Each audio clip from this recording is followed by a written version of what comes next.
Okay. Good afternoon, world. Well, this is Maria Banga, and I'm live, and I'm the founder of Hope for the Abused and the Battered. And this afternoon, we are talking about stigma. I don't know how else to introduce what I'm going to be talking about today, apart from asking you this question: what do you understand by stigma? Um, I'll be having two guests with me. I'll be having Belle Sonke, the founder of the Network for Solidarity, Hope and Empowerment. And I'll be having Mark Julien, who is also the founder of Pure Hope organization. Any moment when they join me, I'm going to just bring them in, and then we are going to start. Our organization has four focus areas.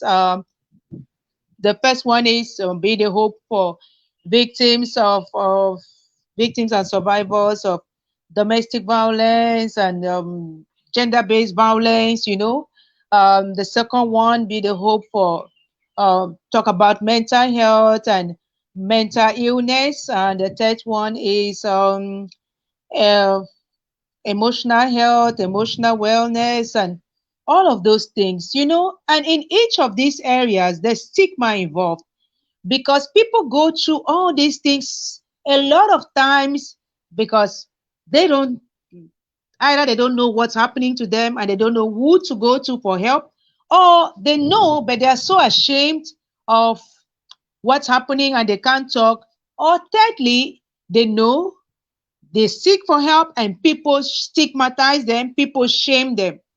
And then there's this new trend which I've watched on social media recently. People know how to bash people. That is stigmatizing. We are going to find out shortly. One of my guests is already there, so without much ado, I'm going to bring them in, right? Oh, both of them are there. Oh my goodness. Okay. My big sister is there. Thank you for joining.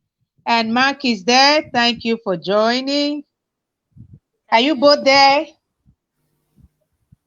I'm here. Can you hear me? Yes, I can hear you. Good afternoon, my grandson. How are you? I'm good.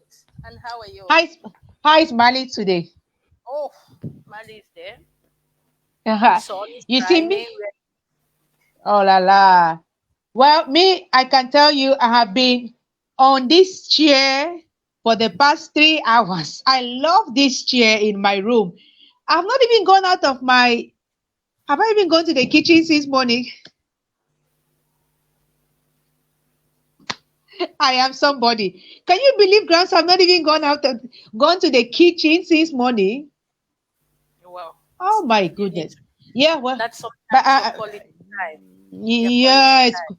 it's quality time, Max and says he has issues with his sound. wow, Max, Mark. Whereas when we did the test, he was good. Mark, you have to allow the system to approve of your sound. Your mic, you have to do the allow. Okay, you are here now. he on mute. Okay, Mark. Hello. He joined me with another one, but no, that's the only one I have. What happened? It's Because I bigger. really could get Mark.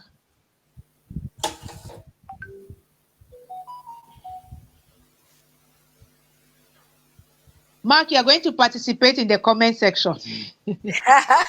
No, let him restart. I think he should restart his yeah. Let him go out and you bring him back again. Send him Okay. out, take him out and take him in again.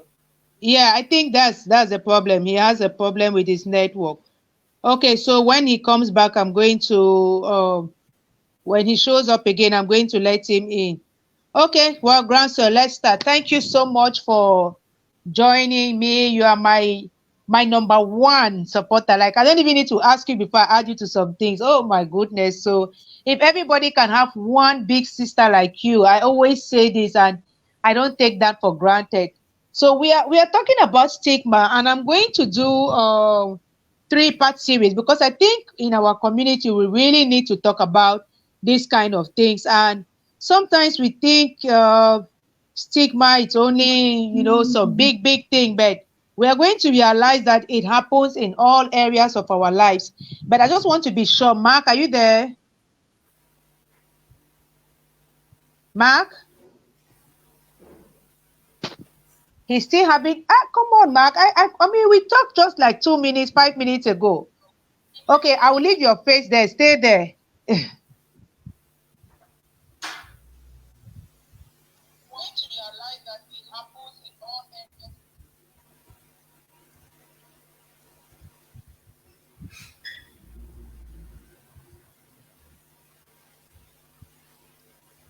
Mark, are you sure you did Yes, not I'm mute your saying I have microphone? Okay, you are there. You are fine. I can hear you. Yes? a problem with the sound. I can see you, I Yeah. can hear, but the sound, the voices sound robotic a little. Okay, but I can hear you. I So, can hear you too so good. oh, okay. So I think it's good now.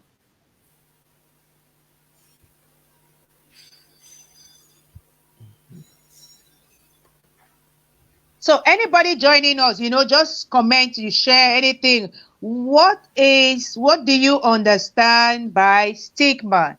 Grandson, please, let's start. What do you, grandson, understand by stigma? Because I have studied it, and I do it, and I have experienced it in my life, and every day I keep experiencing it. But sometimes you just want to ask people what they understand by stigma. So if you would be kind enough to share with us what you understand by stigma. Okay, to me, stigma is a mark of disgrace associated with a particular circumstance, quality, or a person. Stigma, okay, I'm sorry for being impolite. Thank you for inviting me. Thank you for inviting me. It gives me also an opportunity to explore a lot of avenues. Having studied psychology of personal growth, having done a training on becoming a psychotherapist, and so many things, it is important to note that stigma is something that is associated. It could be a circumstance, it could be a person. It's like you associate yourself with this person, or people start stigmatizing you. uh it's something which is so common in our communities, and we need to stop that. It's so common in our communities, and we need to stop stigmatizing people. The other day, I think I posted something about a girl who is HIV positive, and her parents have kicked her out of the house. This is this is when we talk about stigma based on a circumstance or a situation. She is HIV positive, and today the parents, it has something to do with things like that.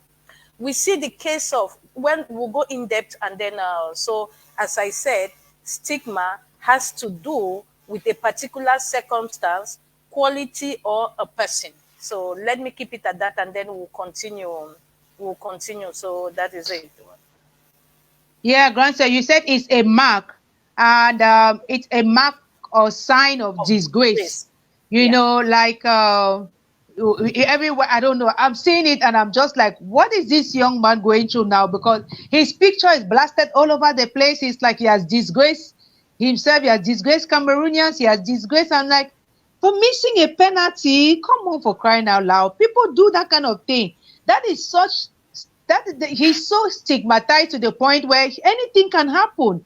And I'm like, do people really realize that this man is actually being stigmatized right now? He's actually considered a disgrace, like a national disgrace, because he missed the penalty. Yeah. Like, it's just so funny. You planned this talk before this incident.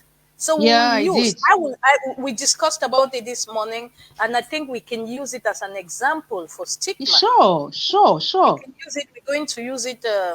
We're going to use it as an example of stigma. This our Yeah, national team player. This guy, yeah. he's done so many things to our community. People didn't praise him. This is human nature. People just wait for that little opportunity, like to start talking ill about you. I don't want to perpetrate, I don't want to go into the circumstance, because we all have had something in our life. There's no perfect human being, I'm sorry. There's no perfect human being on earth. There's small things. If we all have to stigmatize you because of you failing an exam, because you didn't do, you are associated to Marie, you are associated to Bell, you are associated to Mark, and then excuse me, throw the first stone. Let's know that you are perfect. Nobody is perfect. So we should stop stigmatizing people. And when people are stigmatized, it's like we have to avoid them, we have to shun them, we have to shame them, we have to use derogatory language about them. For example, we say, see that math one, see that divorcee, see that that, see that bastard child. You remember back in those days when children who were Yeah. born out of wedlock, whatever it's called, but were called bastard. For me, it was like, oh my goodness, how can you put that kind of a mark on a child, on an innocent child? You're calling the Thank God, child, thank oh God my most of them are goodness. successful people. Most of Oh, these okay. children, most of The them, first black president of America might have been called bastard, but he was a president, right? yeah. So stigma is also understood as a complex social process of labeling, what we are just Yeah. talking about, stereotyping, saying those other ones, those smart ones, those prostitutes, those this, those that, devaluing people, like maybe because this young man missed the penalty, he's not qualified to play in the national team anymore. In short, he's not even qualified to play in any team, because you know that the way he's stigmatized now, even those foreign teams might not even pick him up again, select him, because It's they're rather like he doesn't even have home support.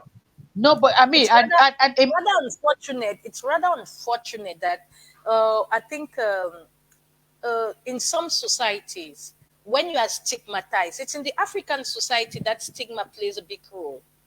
In foreign we are in this society, society. it calls for empathy. Some people like me, for example, I'm empathetic towards this young man. I don't want to say it's, like you talk things, you can be blunt saying things.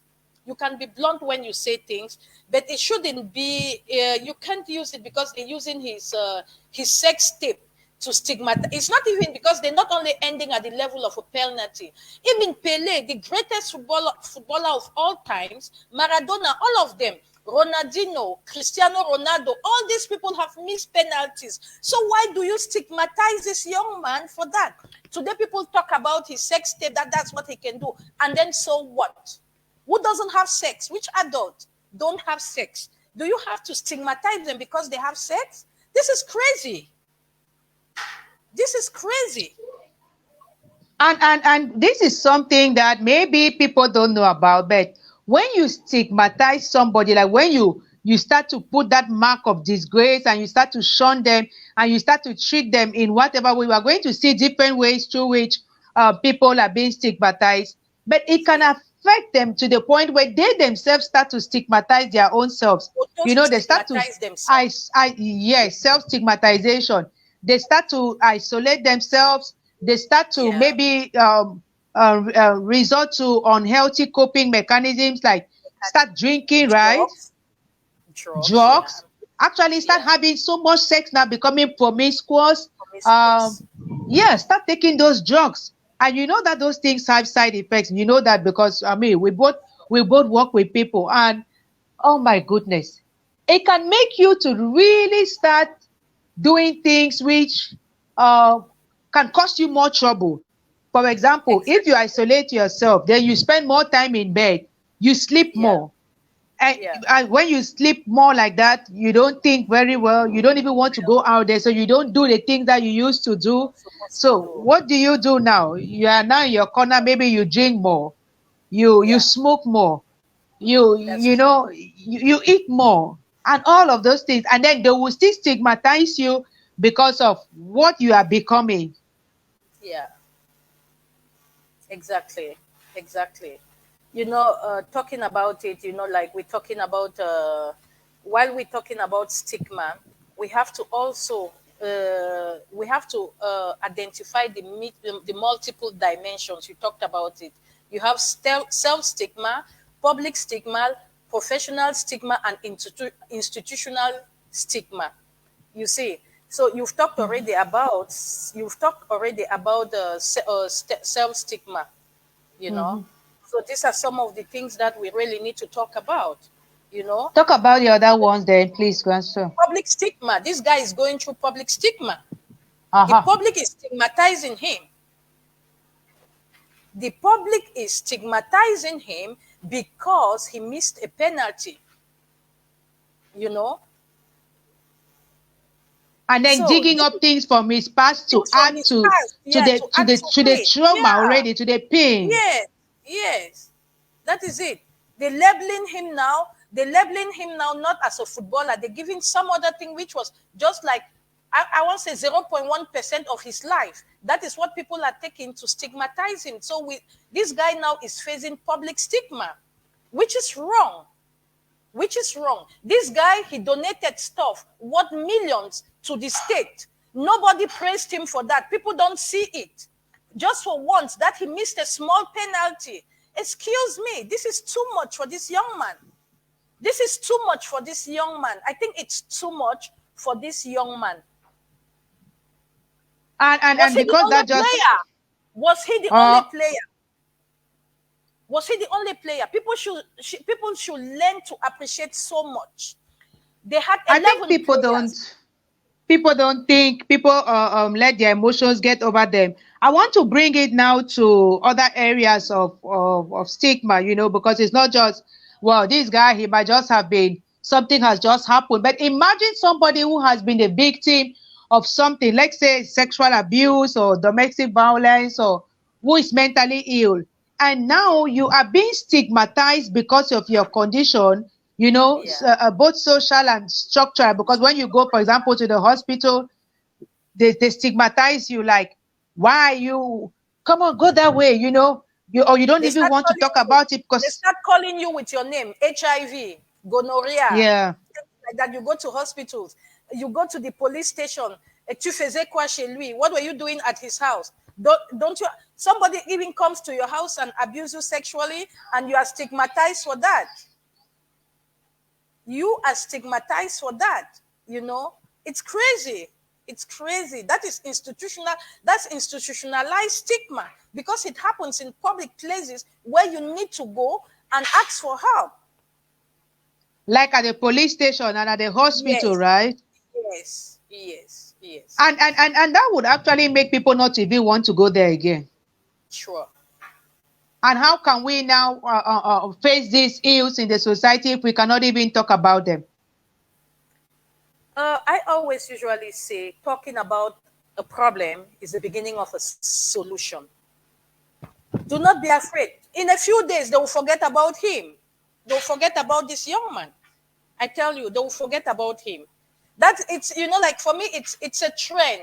Today they will talk about him. Tomorrow they will talk about somebody. I want to go back to the Cameroon football, right? When it comes to collective sports, you can't hold one person accountable. No. You had 11 players. You had 90 minutes to kill the match. What did you do? Yeah, they had 90 minutes. I will tell you for free. Haven't been an athlete. I will tell, well, I was not in a soccer team, but I know what it means. Yeah, Maybe, it's a like team. they underestimated the power of the Egyptian national team. The Egyptian team has, like I want to say in Egypt, the national championship is a strong one as compared to us. We pick our players from across the globe, from Saudi Arabia, from France, from UK, from this, to come for a team. They come for a team, unlike the Egyptian team. Everybody was looking up to most. They call him Salah, the guy, the Salah guy. They forgot that they had other people, so maybe everybody was focused on this guy. Our team didn't concentrate. We didn't focus on winning the match for 90 minutes. We were focused. You know, if you don't win in 90 minutes, let everybody take the blame. Let us Cameroonians too, we take the blame. It is our national team. We all failed, so it is it. It's taxpayers' money that is taking care of them. So we are all involved. We should not take.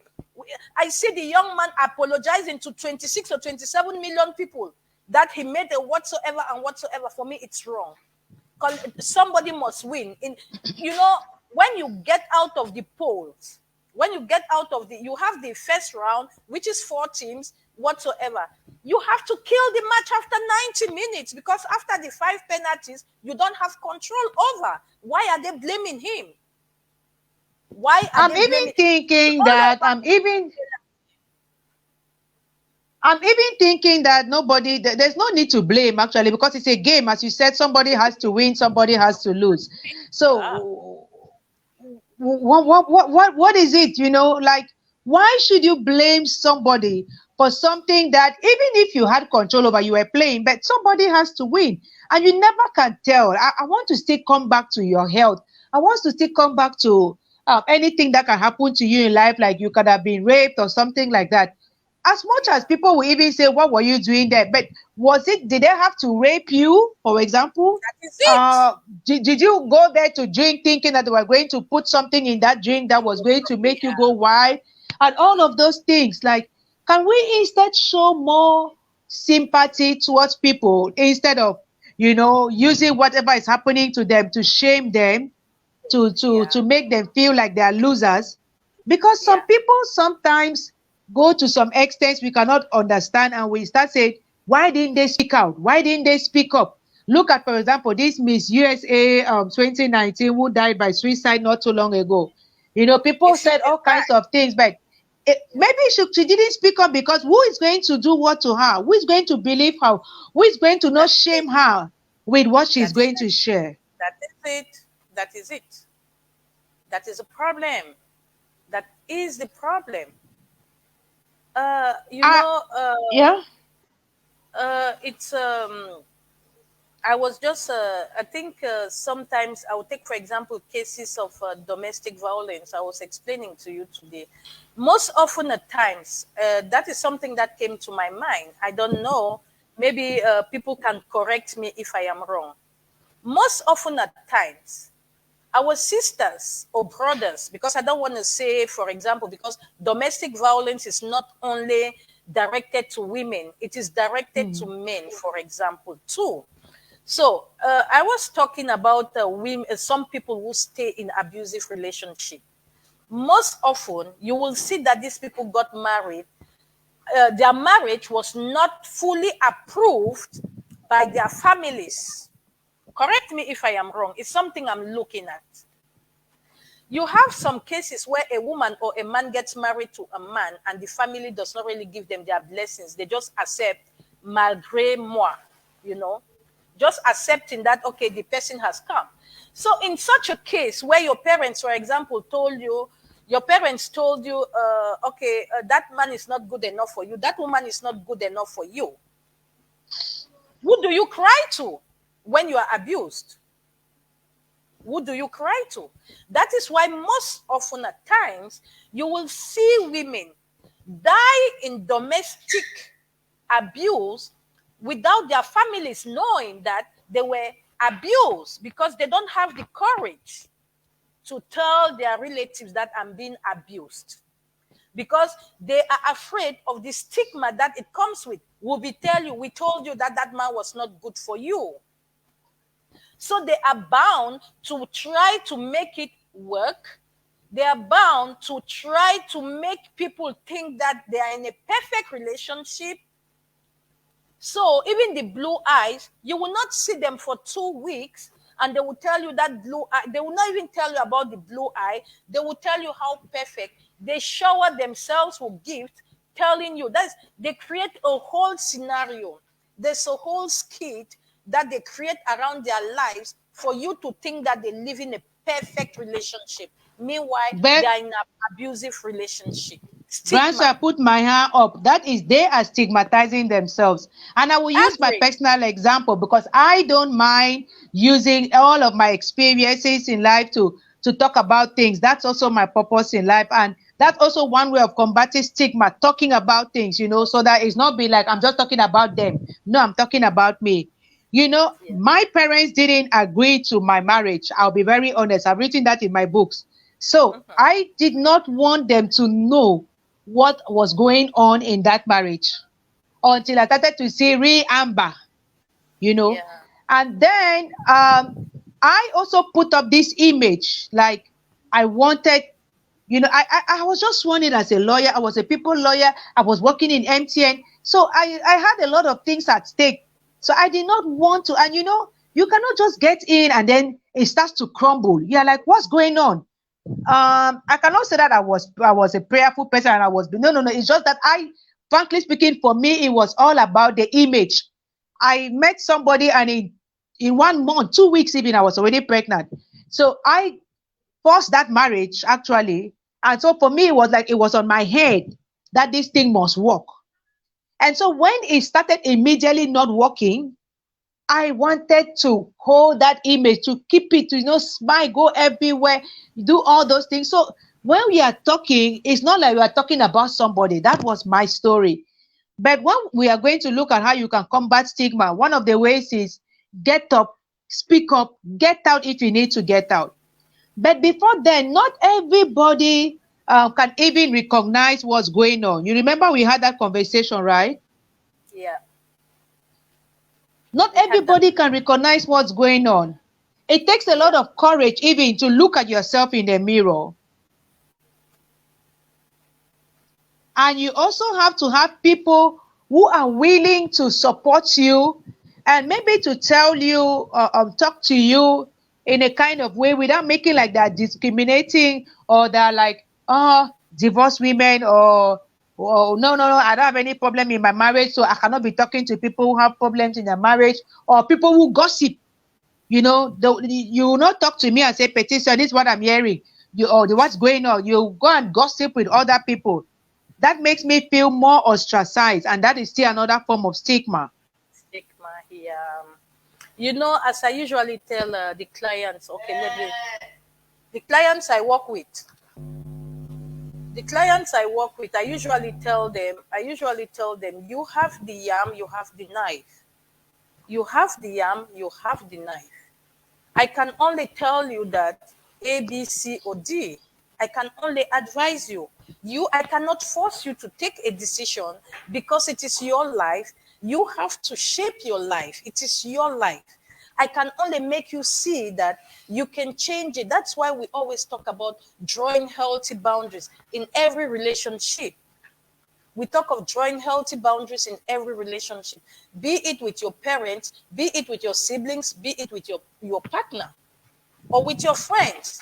You should be able to draw healthy boundaries, you know. So for me, it's like we have to be honest somewhere along the line. When you're advising a sibling, you're advising a friend, let them take it the way they want. You have some people, you will advise them, they will never take your advice. They will instead take and make stories and even insult you about it. So as I always say, it is your responsibility as a person living with that to take the decision, because it is your life. I always tell them sometimes, like I say, if they kill you in a relationship, your casket will not be different from a divorcee or from a single woman. It will be the same.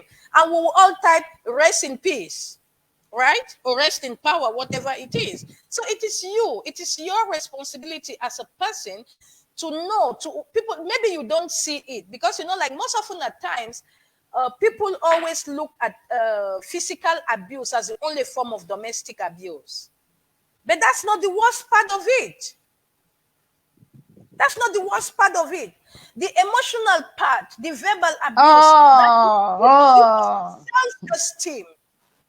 It rips you of your self-esteem, destroy every Yeah. little thing. You need to have thick skin. If you don't have thick skin, the verbal and emotional abuse destroys you of the little you have as self-esteem. You know? So these are some of the Now, things we have to be very careful about. now, Ganser, there is also this thing that stigma does. Um, it prevents even people from seeking help. Like you're talking about people who come to you, but what about people who don't even come? Apart from people who maybe like my case, or people who, you know, force themselves into certain situations, people who didn't, But now it has happened, something terrible has happened to them, say a sexual assault or something, and maybe let's say it's a small child who doesn't even know where to seek for help, but they already know that something terrible has happened to them and that they already feel bad about it. I just received a 10-year-old the other day, and when I asked her why she didn't tell her mom, she said she was afraid and she felt so ashamed. That's what a 10-year-old child told me. So how do we make people understand that you should not be ashamed of seeking for help because it's for your own good? It is. It is. It is.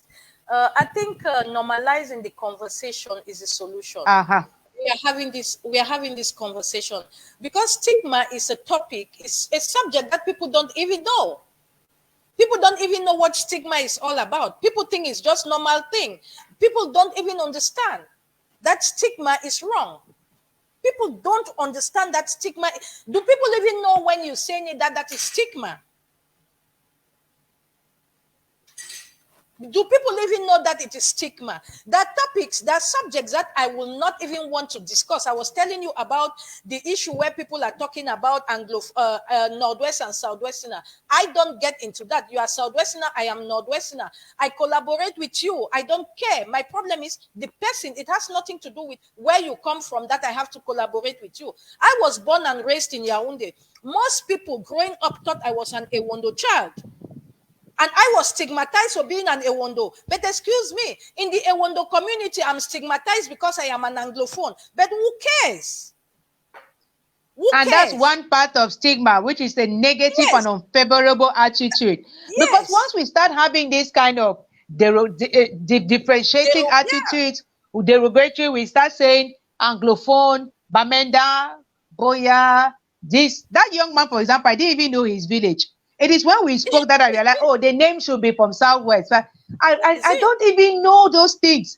I'm serious. That We are is it. talking. I was in the university. I dated a guy who was from this tribe people called Banso people. I didn't even know he was a Banso guy. Like, what about Yeah. those people, That And is it. when you stigmatize somebody, then you start having these negative behaviors, towards that person. Because imagine somebody might have been able to show some compassion towards this young man, or even say, no, it's not right.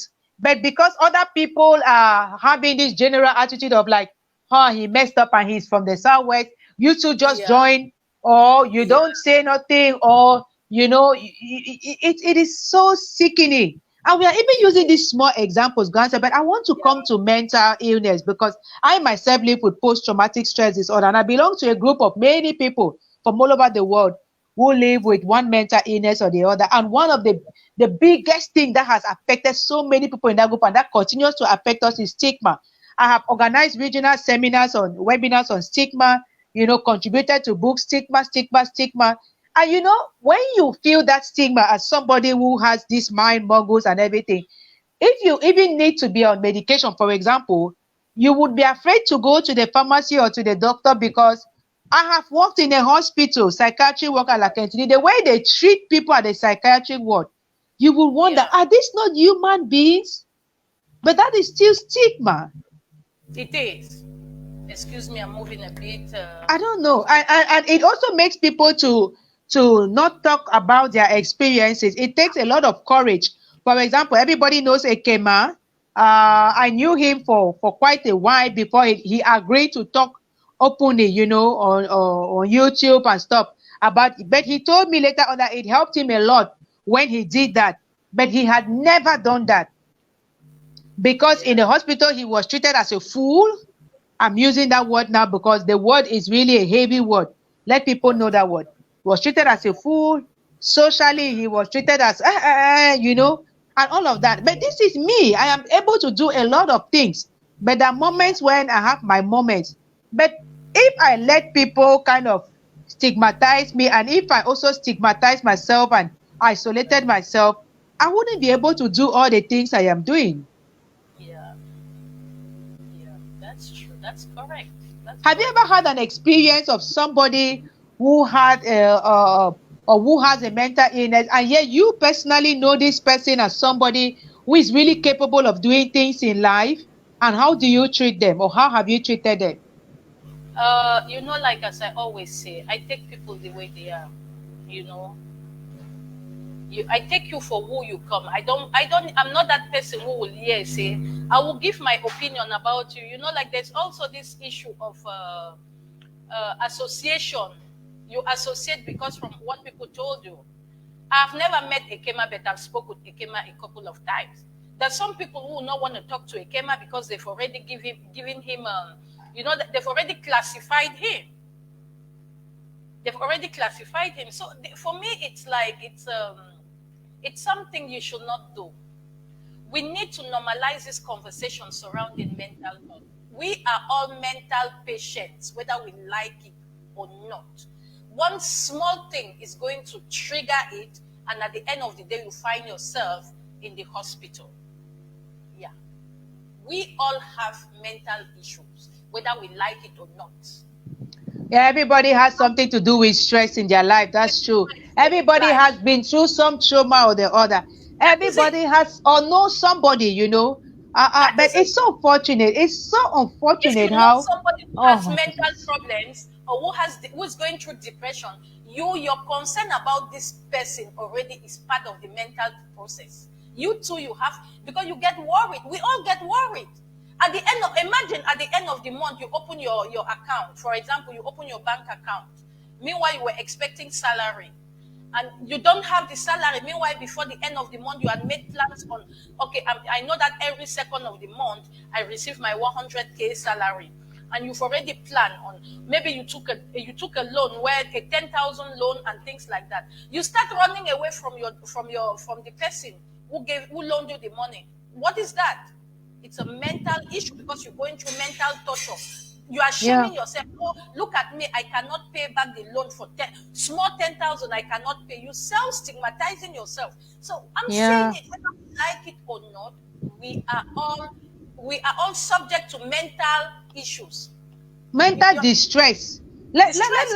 Let us be honest about it. Yeah, I mean, in the group I am in, we even have professors, yeah, and our founder received a world prize for something, but she lives with schizophrenia. I don't know whether yeah. it's only in this Cameroonian community, but there are people out there who live with, give any name you want, bipolar disorder, post-traumatic stress disorder, all kinds of things, and they're doing things.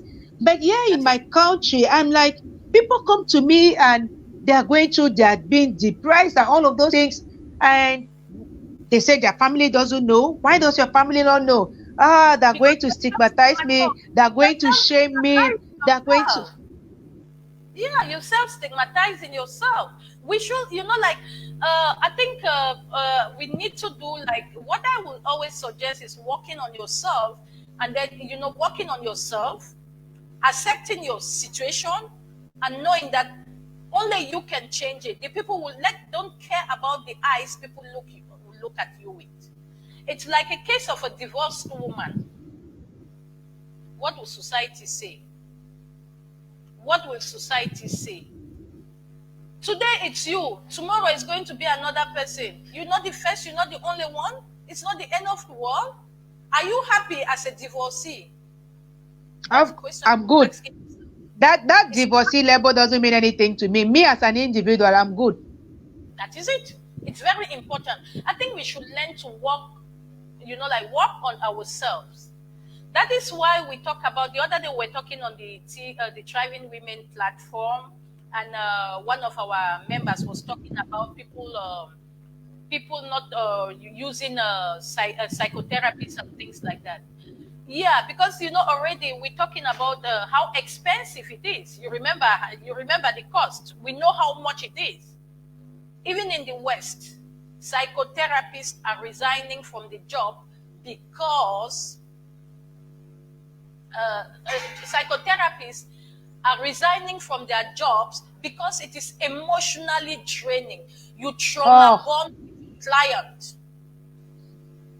You trauma bond with your client. Sometimes you forget a part of the psychotherapist and you put yourself in that person's shoe. You want to fight. For example, in cases of domestic violence, you want to fight this man. You want to fight in the place of this woman or this man who is being abused, because it's not only women who are abused. So We know the cost. You want to take, I always take, for example, our Cameroonian society. I think you charge 20K now, right? Which is the normal price for specialist consultation. That's the normal price for specialist consultation. But when you look at it, we have to understand too. I try to understand people why they don't seek specialist consultation, because it is expensive. What is the average salary in Cameroon? What is the average salary? The SMIC in Cameroon is 36,000. That's the minimum. SMIC is a salaire minimum. The minimum salary is 36,000. But we know people, for example, some house help are paid 20K, working every day, they are paid 20K. So you can imagine this person needs help. Where will they take money? And this 20K we're talking is one session. You see, it's one session. That's why sometimes I reach out to you to take these people on pro bono basis. You see, because we understand the, how do I say it? We understand the circumstances. That's why you do it on a pro bono basis. You know, in the West, specialist consultation at least is $60. It's six at least. In Europe, it's €50. Specialist consultation. The list is 50 euros, which is about 30,000 francs CFA. So somebody from Europe consulting you knows they're gaining every session for 20K, they're gaining. Because it's about 20K, it's about 30 euros, it's half the price that they pay in Europe. That's why they will come to you. In Africa, they will rather do it virtually, like, especially when they don't have the insurance. When they don't have the insurance, that's when it's so complex. So the problem too is like this that's why you see, if you remember, I was talking about making domestic violence and rape a national emergency where the full cycle is being taken care of by the state, because not only is it expensive, imagine somebody coming to you who has been sexually violated to open a file for 200K. They don't even earn 100K. They don't even have this money. And then Yes. that they have to go to, like, these are the reasons why we come in and we have this network, because actually people think that we're making money from in NGOs or civil society organizations that we run. We don't make any money. We instead trying to facilitate for our communities. We try, because when I call you, I tell you, PS, we have this case. How are we doing? You say, Grand sir, if you're sending it, I'm taking it. What can I do? Because you understand. You understand that this is the situation. These people cannot afford consultation. That is why you take the cases. And I don't stigmatize them, but generally, the healthcare system sadly stigmatizes people. So even when we go there, I mean, how many times I've gone to the hospital with people who have been victims of sexual abuse and there are no medical certificates. Even if they're medical certificate, they want us to bribe before they can give us a medical certificate. Can you imagine you took the courage to go to the hospital and without a medical certificate, they will not open you a file at the police station because no certificate medical. So in the end, what we have left is just doing the therapy, talking. But the person feels abandoned. The person feels like nobody, like the law is not helping them. And then, the person does not also want to talk, like to their friends or to their families, because they just feel like they're going to shame them. So I think that even before you get to the level of needing psychotherapy, you need to be very, like you say, aware of your mental health, your emotional health, and know that you are the one who is going to suffer. If anything, if you let anything challenge that, even talking about that salary, for example, okay, well, if the salary does not pass when it was supposed to pass, what happened? Does your life end there? Because it's also our reaction, the way we receive information. Yeah. No, the issue is I was using the salary, like, for example, make commitments, because sometimes there are commitments you make. For example, you found yourself within the month Not, like having, let me quote an example. You have, for example, the month, within the month, you had spent what you had. Your child is sick, your child needs medication. You go to the pharmacy, for example, the owner of the pharmacy is somebody you know. You say, well, mommy, I beg, this is the situation, or papa, this is the situation. My child is sick. Please, let me just give me the medication. I will give you the money on the first, unfailingly. You have committed yourself. Like as I would say, me, I'm one of that person who says, my word is my bond. So imagine that day comes and I don't have that money. How uncomfortable you feel. Sometimes, because it will take a strong person like you or me to go back to this person and explain to this person that I was expecting my salary on the first. But unfortunately, I didn't get it. Please, can you be patient? Give me a few days. Very few people have that courage to go back the day they missed their deadline. Very few people have the courage. But when it becomes, you become a perpetual, how do you say, a debtor. You give, you say today, the case I had with a lady who took almost 1 year and she had to be locked up. I don't want to say she has a mental problem. She has a mental problem. She needs to gather herself and know that in life, your word should be your bond. You need to, that's why we talk sometimes in life, because whatever we talk, you need goals in your life. Your goals help you to shape your mental state. And your goals should be smart. Let's be honest.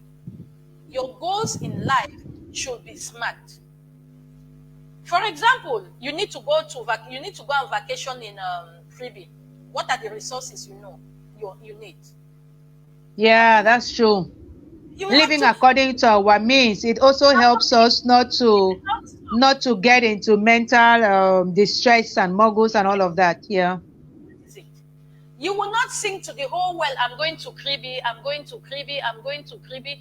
People are expecting, because you have some people who are out there for the show. You have some people who are out there for the show. When they go to Kribi, it's in the creek, whoa, whoa, whoa, whoa, blah, blah, blah, blah, blah. And at the end of the day, the resources are not available. You rather surprise your crowd. If you have a crowd, you'd rather surprise them sometimes, because you need to plan. As I say, we're discussing yesterday in another hangout, we're discussing about strategizing on how to attain your goals. And I was talking about the mental state. You have to assess the risk of your goals. I have to go to Paris. Do I have the means? Have I saved enough? Have I? You have to always have some savings, and you need to have a basket fund. This basket fund I call it the emergency fund. If you're saving 10,000 every month, you need to put 5,000 or 2,000 in your basket fund. That's the way life should be. You don't live for the world, you live for yourself. Thank you. So, because when you don't take care of yourself, you are focusing on projecting or showing whatever you want to show to the world, you can get mental challenges, you can get into difficult situations, and you can now start to stigmatize yourself because you already gave the impression of somebody who can go to Paris at beck and call, and now you cannot go to Paris and you don't have the face to even post anything on social media, for example, anymore. And so you yourself, you have brought that trouble upon yourself. So you have to be able to find your solution yourself. That is one thing. Another thing is society. Like we talked about this young man. He did something, so now the whole society or so many people are bashing him and all of that.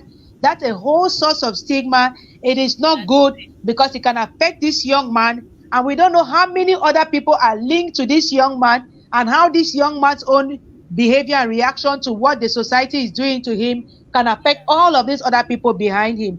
So for me, this is also an opportunity to say that we have to be very careful about the way we either go emotional about certain things or we just follow the crowd and bash people and cyberbully people and talk about people and dig things up about people. We don't want to be responsible for somebody's nervous breakdown. please Yeah. people. This is why it was also very important for me to talk about this, and I'm glad you brought that up, Grandson. We Yeah, also because look at the health. for me, Yeah, it's like the public has endorsed the negative yeah, stereotype and prejudice against this guy. Because for me, it's a yeah, prejudice, and yeah, it's going to result in discrimination against him. People, what do people want? They want that they should discriminate that because it's a stereotype, because he missed a penalty, because he did this so many months. That, excuse me, excuse me. yeah. That's not fair. Like, it's so difficult sometimes. It's so challenging sometimes for people to talk about this. As I usually say, I will quote you an example. In the 90s, when I was in Cameroon, I used to play volleyball. When I when I went to the university, I grew up an athlete. I played handball, all kind when I was in secondary and high school. When I went to the university, I was playing with the university youth. They used to call it Yaoundé University Club. It was a volleyball team. I was one of the rare Anglophones, and the current director of Camtel, Madame Achidi, she was our big sister then. I was in first year and things like that. You know, there was this in those days. There was this palaver that people didn't know I was an Anglophone, but my accent used to betray me. So that, like there was this thing, Langlos, and whatsoever, and the advent of multipartism. I will talk about it. I used to be a spiker. When I started volleyball, I used to be a spiker. With my 1 meter 70, I used to jump really high to spike. And I had this gestuelle, as I say. I had this gestuelle. Every time I spike, I used to put my hand like this. And I remember my coach, Balas. No, it was Simo then. Simo started calling me Frundi. It's funny. Yeah. And up to today in the volleyball milieu, if you go, you want to talk about me, you say Frundi, everybody knows who you're talking about. Because I had this gestuelle. Every What a time label. no, but for them it was fun. And it was not Yeah. some kind of stigma. But some other person who did not know the rationale behind him calling the Frundi, because it was like strength, the physical force I had in the hand, which when I spike, I used to do this. When I spike and I had the point, I would do this. So, it was that power for the people thing. So my name became Frundi. Some other person who really did not understand somebody who did not understand why they were calling this, it was because of the power. Because as I say, it became a stereotype to some other people that some people thought because I was Anglophone, that is why they were calling me Frundi. You see? So this is up to today, that is 26 or 20, no, almost 30 years after I am talking about it. You go to the volleyball milieu, you say, for people my generation who are from the people who played volleyball in the 90s, you talk about Mirabel, people who, but when you talk about Frundi, everybody knows me, and so these are some of the things. These are some of the things, Somebody will misinterpret it. Somebody will say, and then coupled with that, I was that outspoken person. Something didn't go well, I will say it. So people used to misinterpret, there was this stereotype that an Anglophone meant opposant, and in those days. Meanwhile, it was not contextualized because it was the physical strength on my arm that was used to call me power, Frundi power. That was it, So there's so many instances like that. Guys, I want us to wrap up, but I want us to look at this one very important source of stigma, and let us be very candid about it: the family. And we have already seen how stigma is not only when somebody is mentally ill, somebody, for example, if you have a child out of wedlock, back in those our days, some families will stigmatize you well and proper. And then the way they will treat you, for example, maybe not take you for antenatal care or keep you there in the house. For example, there are some children even today, A few years ago, I visited a house. There was a child who really looked like they had either Down syndrome or autism spectrum, but their parent did not want to catch them, pass through the parlor. Go to your Yeah. room, that kind of thing. Take that. That's a very, very heavy and painful type of stigma, the stigma from the family. And I want to say that I was fortunate not to have experienced this kind of stigma. Neither myself nor my junior brother, who is of late, who had a mental illness and epilepsy. But I have seen people and I have worked with people who are in families where it is just terrible. Like the family just shreds them and almost Yeah. wants them to just die because Yeah. of that, whatever disgrace or condition they have or situation. And I want you to talk to share something about this before we wrap up. The other day, one of my I met this child came to me online. She needed help.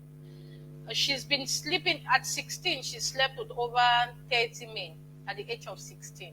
She slept with over 30 men. So in the therapy with her, I made her to go and do an HIV test. She was practically prostituting. Because well, prostituting, when I say sleeping with so many men, living a lavish life, classy life, slay life at her young age. Her parents don't have the means. But but I'm asking you as a parent. So when I got to this conversation with her, say, this life you live in, what do your parents think about? She said, I lied to my parents that I was cleaning a restaurant. That's how. So I told her, and she really wanted to stop this life. It stands to me she stopped. But at the end of the day, she goes and she does her HIV test. She's HIV positive. I told her, Yeah, you said you that. have to tell your parents. She finally tells the parents that she's HIV positive. They've kicked her out of the house that she's HIV positive. I shared my conversation with her on Facebook. I won't call her name. I won't call her name, but I'm using her case as awareness raising to raise awareness. HIV is like any illness. HIV is like high blood pressure. People live longer with HIV than with high blood pressure, diabetes, or things like that, as long as they take their treatment. People have lived with HIV for over 30 years. We have Magic Johnson, who is the face of HIV. He's a renowned basketballer. If his family, this man has children.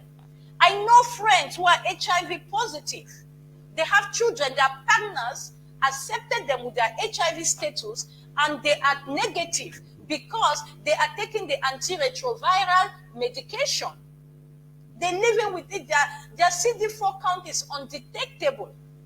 I don't see why you should stigmatize this lady, this young child. I'm still to talk to the parents. I'm still to talk to the parents. I've not got hold of them because for me it's unacceptable. This girl this girl was supposed to go to the university. She registered. Now she cannot go because the parents have abandoned them. What do you expect of this child? She wants to quit what she was doing. Now you are stigmatizing. That's why she is so desperate. The child is so desperate. She's so And in desperate. desperation, she can do anything She now. can do anything. She can kill herself. You have siblings who insult other siblings that they are HIV. You are Shawo, you be Aquara, you be this. HIV does not come because you slept with 120 men. Some It people, can you be have just one person. It can be from a not comb. It can be from anywhere. anywhere. It can be from anywhere. It can be from the hospital. In those days, a lot of people, I know virgins who were infected with HIV. Some were born because their parents didn't know they were their HIV status. That is why today, women who have HIV, they have children, but their children are HIV negative. They go through the C-section, the children, the babies are put under treatment within a period of time so that their chances of having HIV is put to zero. Some people should stop.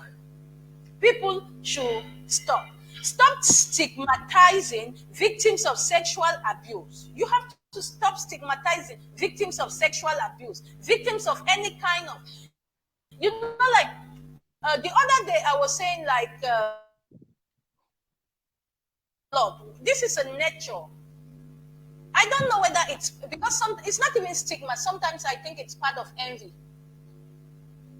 Envy pushes people to stigmatize some others. You will see somebody, very successful person, you don't see any negative thing about him or her. You go and look for that one little thing. Even in families, that one little thing. Oh, she's a divorcee. What is she showing? What does she want to show? If she was that good, she would have been able to keep a man. You don't know why she chose to go away. You don't know why she chose. So you use it. They're using only that little thing.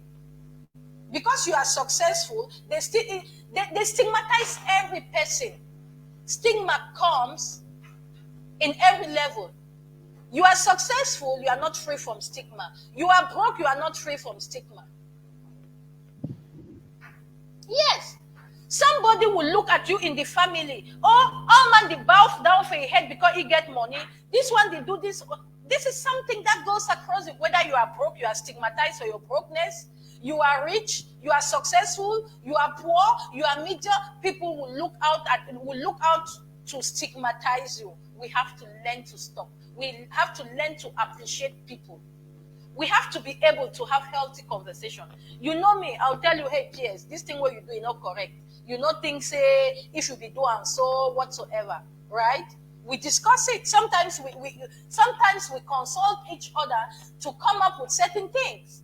It's not because you are very knowledgeable. It's not because I am very knowledgeable. My friends are there out there. They consult me too sometimes. We talk about these things. This is how life should be.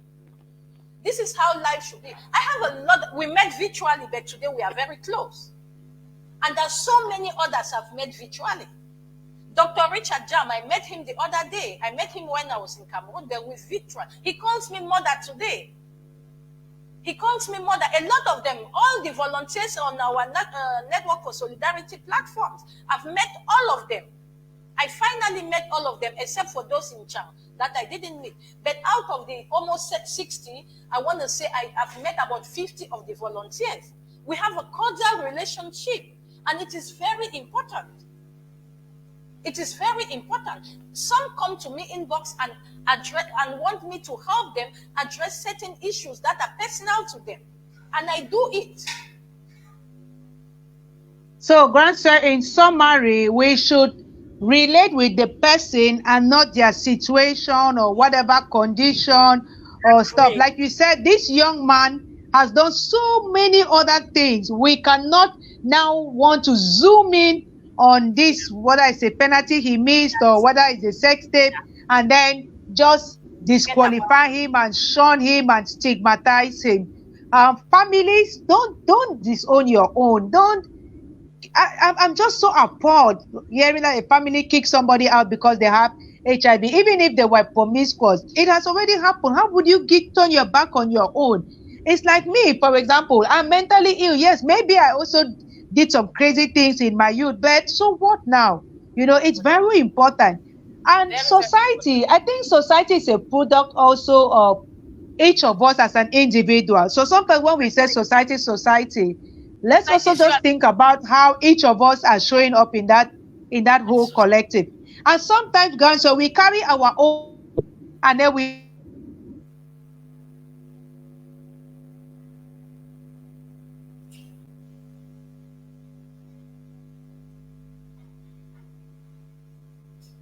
project it now onto, let's say, the next unfortunate person. Yeah. So I might be going through something, but I want to masquerade my pain. And so now that it is this guy who is on the stake, okay, me too, I bash this guy. But it's because I'm also suffering from something and I don't want to address my own situation. So I look out for the next scapegoat and take it out on them. And yeah, so I think that we have looked at stigma. We've looked at different sources and looked at different scenarios today. I want to thank you so much for that, Grant. So as I said, it's going to be in 3 parts. So I don't want to exhaust everything about it today. Next time, I'm going to go more technical with some more people. But I think, as you said, we have to normalize the conversation. And I get more motivated, because I just realized that the more we talk about it, gradually, change is happening. And so I'm not going to stop. So I want to thank you so much, Grand Sir. This was a Saturday afternoon, and people normally have a lot of things to do on Saturday afternoon. So that is what I had for us. That is what H4AB had for us. Thank you so much, Francis, for joining. Mark wasn't able to join us, but that's okay for today. I don't know if Grandsir can come back again and just say a word of bye bye. Are you there? Yeah, I'm here. One I last don't know word. because of the network. I want to thank everybody who's watching. And there's one thing I have to tell people: stigma is a no-no. Anybody who is stigmatized, please reach out to me. I will help you build back your self-esteem. We will work together. That one, I can tell you, I don't charge consultation. Mag, I'm not spoiling your business, you know. But you know, for those, I will say it for those, I still work with a lot of them in the background. But this one is like we talk about society issues, we talk about society issues. We have to learn to be empathetic. Imagine that you were in this person's shoe. Before before you do whatever, put yourself in that person's shoe. This is what I will Ah, always say. we don't even Put know yourself what that in young that man was going through on that day, Grandsir. The pressure he already had, and maybe he had some other issues, and just trying to concentrate. Oh gosh. That is it. So for me it's like I have a like you're talking about. Let me just talk about a small story before we round up. The other day on TikTok, Okay. there's this woman who's how do you call her? She's flaunting her baby with Down syndrome on TikTok, and somebody comes Wow. and talks about element fear de son enfant. I got so upset. Oh my I got goodness. so That she's upset. I even was proud like, of her oh, child. mother. She's even proud of her child. And she's like, this woman is really arguing. If I am the one, I would have terminated the pregnancy. I got Oh, on that girl. I got oh, on her neck. I got on her neck. I said, who are you and oh where are you? Who raised no. you? If it Oh were your child, you would have no. terminated. But unfortunately, what you Oh don't know is like no. some of these things are not even dictated. I would tell any person who is suffering with a problem to use this problem and, like as I said, use the lemons of life to make lemonade. We have our sister who has a child who is an autistic child. Do you see that boy has the most beautiful and contagious smile on earth? There are mornings I get up, I open her page just to see my boy smile. And I tell you, when Oh I la see his la. picture, no, I'm telling you. And I told the mom the other day, say, small sis, say this bikini is smile, it be contagious. When I wake up for morning time, where I realize say I know they okay, I dey go for your page just for smile. She was like, me too. You see, we have that boy, but that boy, like there is a difference. There's a beauty in the difference. We need to learn to accept people in their difference. I might be blunt. I might be blunt to tell you that this is not okay. This is not okay. I was so upset with this woman. I don't know her. It's on TikTok. And I'm like, this woman is her child. She's dancing with her child. Excuse me. In Europe, children born differently have a lot of opportunities. We are different to them. We think that we are able. No, they are differently able. So we should not stigmatize them. We see the guy Not who's a at all. we see the guy Yeah. with the preacher who has not got legs and arms. Have you ever seen the guy's net Yeah. worth in dollars? Have you seen Oh his my goodness. And he has a excuse beautiful wife and two sons. Oh, you grandson. can say that again. People should. Yeah. Well, it's our society. It's our society. I remember growing up in Bamenda where we had a neighbor with a big head and things like he was a twin. His other brother was normal according to our standards. What is normal and what is abnormal? Who defines it? Yeah, we are going to look more into all of that next time. But grandson, thanks for bringing in this last part about stigmatizing people who are differently able. Okay, so Yeah. I just want to thank you. I didn't want to go above 1 hour, but you and I, we can talk and talk and talk. So thank you We so can much, talk guys. more. So have a wonderful weekend. Thank you all those who joined us and for these beautiful comments and everything. I think I'll do another one part two next Saturday, God willing. Have a wonderful weekend, everybody. Bye.